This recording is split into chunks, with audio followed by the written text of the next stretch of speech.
Hello students, NHPC JEE की examination date finally release हो गई है। यानी कि 29 ऑफ अक्टूबर को आपका एग्जाम शेड्यूल है।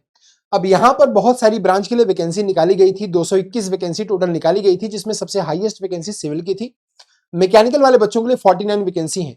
सो यहां पर अगर हम देखें तो ये जो एग्जामिनेशन डेट आपकी है वो 29 ऑफ अक्टूबर को है, और अभी आपके पास लगभग 13-14 दिन बचा हुआ है टोटल। तो ऐसे में मैं आपके साथ थोड़ी सी स्ट्रेटजी शेयर करने वाला हूं कि कैसे आप लास्ट के 12-13 डेज बचे हैं उसको आप कैसे यूटिलाइज कर सकते हैं, और कैसे इफेक्टिव प्रिपरेशन के साथ, एक स्मार्ट प्रिपरेशन के साथ आप अपनी स्टडी को और अपने एग्जाम को बेहतर कर सकते हैं। क्योंकि अभी देखिए, मैं आपको कुछ डेटा यहां पर दिखा रहा हूं। बेसिकली एनएचपीसी ने आज ही मतलब कल अपनी एक नोटिस रिलीज किया था, जिसमें उन्होंने बताया कि जो एग्जामिनेशन डेट है आपका वो 29 अक्टूबर को होगा, जिसके रिगार्डिंग आपको 16 अक्टूबर को यानी कि आज ही आपको एसएमएस और ईमेल के थ्रू आपको सूचना मिल जाएगी रिगार्डिंग जो एग्जामिनेशन सिटी है। और आपका जो एडमिट कार्ड है वो 3 दिन पहले रिलीज कर दिया जाएगा। ठीक है। अब यहां पर मैं आपको कुछ डेटा दिखा दूं कि जो एनएचपीसी का एग्जामिनेशन होगा वो 3 घंटे का एग्जाम होता है, 200 नंबर का पेपर होता है, जिसमें टेक्निकल सब्जेक्ट जो होते हैं वो 140 नंबर के आते हैं। 140 नंबर के जो मार्क्स होंगे, टोटल 140 नंबर होंगे, और 140 नंबर के क्वेश्चंस भी आपके एग्जाम में आपको देखने को मिलते हैं। ड्यूरेशन 3 घंटे का होता है, और जनरल अवेयरनेस के 30 क्वेश्चन 30 मार्क्स के, और रीजनिंग के 30 क्वेश्चन 30 मार्क्स के आते हैं। सो टोटल 200 क्वेश्चंस 200 नंबर के होते हैं, यानी कि ऑब्वियसली हर एक क्वेश्चन 1 नंबर का होता है। अगर मैं नेगेटिव मार्किंग की बात करूं तो यहां पर बेटा जो नेगेटिव मार्किंग होती है वो होती है 0.25, यानी कि -1/4 क्या होती है, नेगेटिव मार्किंग होती है। तो 3 घंटे में आपको 200 क्वेश्चन करने हैं। ठीक है। अब यहां पर जरा देखिए, एक डेटा मैं आपको दिखा दूं। मैं मैकेनिकल वाले बच्चों की अगर बात करूं तो मैकेनिकल में टोटल सीट्स 49 है, और जो एप्लीकेंट्स हैं, जो कि अभी एनएचपीसी ने डेटा रिलीज किया था, so total number of applicants 12,663 हैं। यानी कि अगर मैं देखूं तो एक पोस्ट पर टोटल एप्लीकेंट्स हैं 259, ऑलमोस्ट लगभग 259 एप्लीकेंट्स पर पोस्ट पे हैं। यानी कि आपका जो कंपटीशन है वो 258 लोगों से है। आपके अलावा 258 लोग और पर पोस्ट पे हैं। ऐसे में आपको स्मार्ट स्टडी जरूर चाहिए, क्योंकि लास्ट के 13 डेज आपके लिए बहुत क्रूशियल है। और ऐसे में आपको पूरी स्ट्रेटजी डिसाइड करनी है कि आप एनएचपीसी जेई का एग्जाम इस बार क्रैक कैसे कर सकते हैं। तो आइए मैं आपके साथ कुछ स्ट्रेटजी को शेयर करता हूं, कुछ स्ट्रेटजी को साझा करता हूं, जिससे आपको डेफिनेटली मदद मिलेगी अगर आप इस गाइडलाइंस को फॉलो करेंगे। ठीक है, तो वीडियो को पूरा देख के जाइएगा। आपको स्ट्रेटजी मैं एक बिल्कुल सटीक बताऊंगा, ताकि आप एग्जाम में बेहतर कर पाए। देखिए बेटा, यहां पर आपको जो जनरल अवेयरनेस है, रीजनिंग है, वो डेली रिवाइज करना है, डेली पढ़ना है, क्योंकि ये एक स्कोरिंग सब्जेक्ट हो सकता है। क्योंकि जो मेन फाइट होती है ना टेक्निकल वाले बच्चों में, वो बेसिकली इस नॉन टेक के सेक्शन में ही होती है। क्योंकि टेक्निकल नॉर्मली सभी का ठीक ठाक होता है, नॉन टेक्निकल का पोर्शन जो है वो जो होता है वो डिसाइडिंग फैक्टर, एक डिसाइडिंग रोल प्ले करता है। तो यहां पर ये तो आपको डेली ही रिवाइज करना है, जनरल अवेयरनेस और रीजनिंग आपको डेली रिवाइज करते रहना है, इसमें कोई भी डाउट नहीं है। जितना आप क्वेश्चन प्रैक्टिस कर सकते हैं करिए। ठीक है, स्पीड अपनी मेंटेन करिए, क्योंकि हर आपका जो कंपटीशन है, ध्यान रखिएगा, वो 258 लोगों से है। एक आप हैं, आपके अलावा 258 लोग और हैं। सो यहां पर अगर मैं लास्ट 13 या 12 डेज की स्ट्रेटजी की बात करूं, क्योंकि आज 16 ऑफ अक्टूबर है, तो लगभग 13 दिन आपके पास बचे हैं, 12 दिन बचे हैं। तो यहां पर अगर मैं देखूं तो एक तो एनएचपीसी जो जेई का सिलेबस है वो वही सिलेबस है जो एसएससी जेई का सिलेबस है। तो आप एसएससी जेई की प्रिपरेशन कर ही रहे हैं, तो एनएचपीसी जेई का भी सिलेबस एग्जैक्टली वही है। एक सब्जेक्ट का डिफरेंस है, वो है इंजीनियरिंग ड्राइंग का, वो एसएससी जेई में नहीं है, एनएचपीसी जेई में मेंशन्ड है।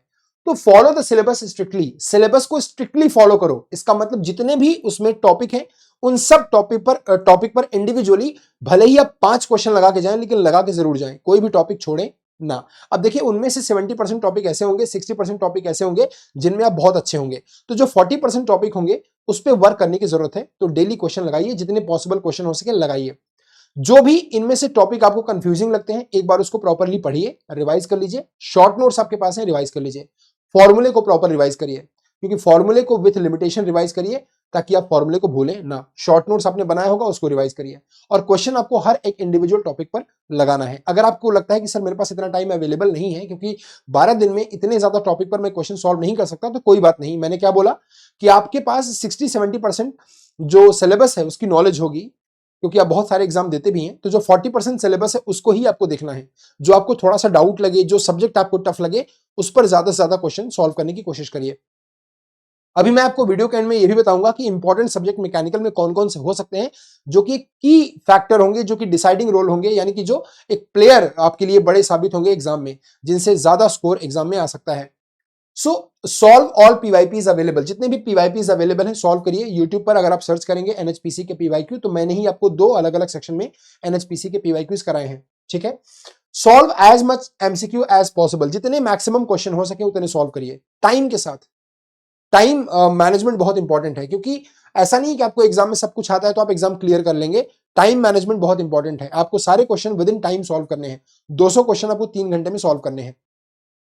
दूसरी चीज, अब सबसे बड़े जो सब्जेक्ट है मैकेनिकल में, जो मुझे लगता है जो आपके की प्लेयर हो सकते हैं, जो आपका स्कोर बढ़ा सकते हैं टेक्निकल सब्जेक्ट में, मैकेनिकल में, वो हो सकता है थर्मल इंजीनियरिंग, क्योंकि इसमें बहुत सारे सेक्शन है, जैसे पावर प्लांट है, आईसी है, आरएसी है ना, थर्मोडायनामिक्स है, प्रोडक्शन है, एफएम है, सोम है, टोम है।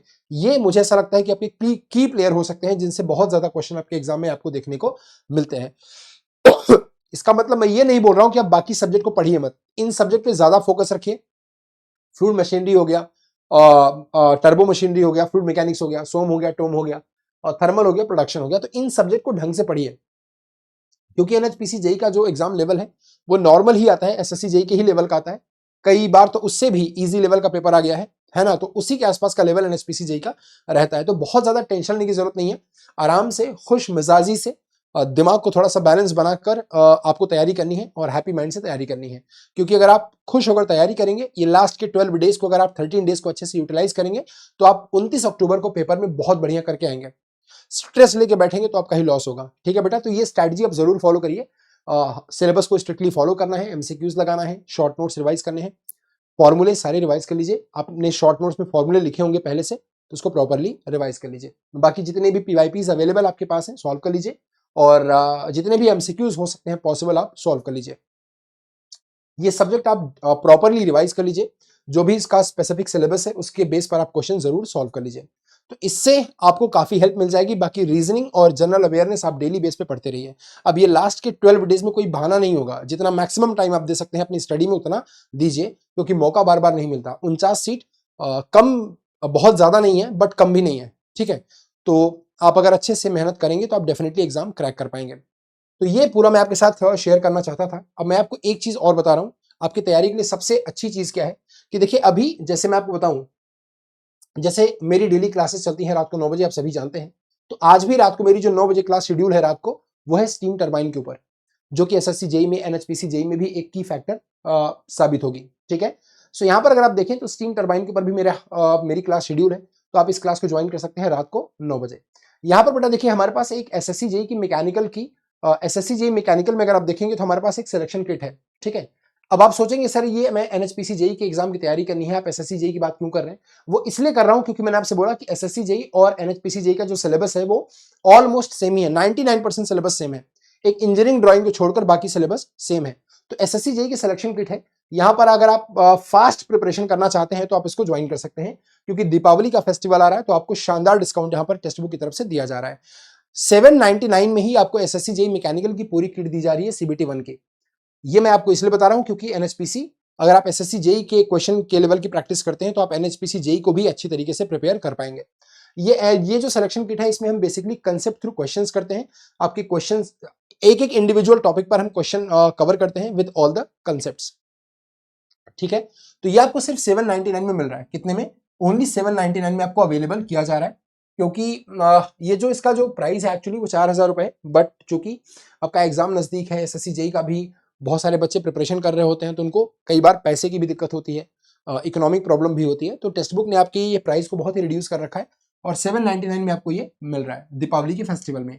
तो आपको कोड यहाँ पर बेटा एक यूज करना है, आर मिश्रा, और आप इसको यूज करने से, यहां पर देखिए, आप इसको यूज अगर करेंगे तो सिर्फ 799 में आप इस पूरी सिलेक्शन किट को ले सकते हैं। ये सिलेक्शन किट आपके एनएचपीसी के लिए बहुत जरूरी होगी, क्योंकि एसएससी जेई एनएचपीसी का जो एग्जाम पैटर्न है, जो सिलेबस है, वो अगर आप मैच करेंगे तो ऑलमोस्ट सेम ही है, ठीक है। तो इससे आप अपनी प्रिपरेशन को बूस्ट अप कर सकते हैं, क्योंकि लास्ट डेज में आपके लिए क्वेश्चन की प्रैक्टिस भी हो जाएगी और आपको एक प्लेटफॉर्म भी मिल जाएगा, और अच्छा आपकी प्रिपरेशन भी काफ़ी अच्छी हो जाएगी, आपका कॉन्फिडेंस भी अच्छा हो जाएगा। बाकी शॉर्ट नोट्स रिवाइज करते रहिए, अपने सिलेबस को रिवाइज करते रहिए, क्वेश्चन लगाते रहिए, सिलेक्शन डेफिनेटली होगा, है ना? आज नहीं तो कल होगा, डेफिनेटली होगा। तो इस बार कोशिश करिए पूरी जी जान से, अगले 12 से 13 दिनों को इफेक्टिवली यूटिलाइज करिए और आपका सिलेक्शन जरूर होगा। चलिए वीडियो को शेयर करके जाइएगा, और अगर वीडियो अच्छा लगे तो लाइक भी कर दीजिएगा, और कमेंट बॉक्स खुला है, जो भी डाउट है कमेंट करिएगा। ठीक है, थैंक यू सो मच।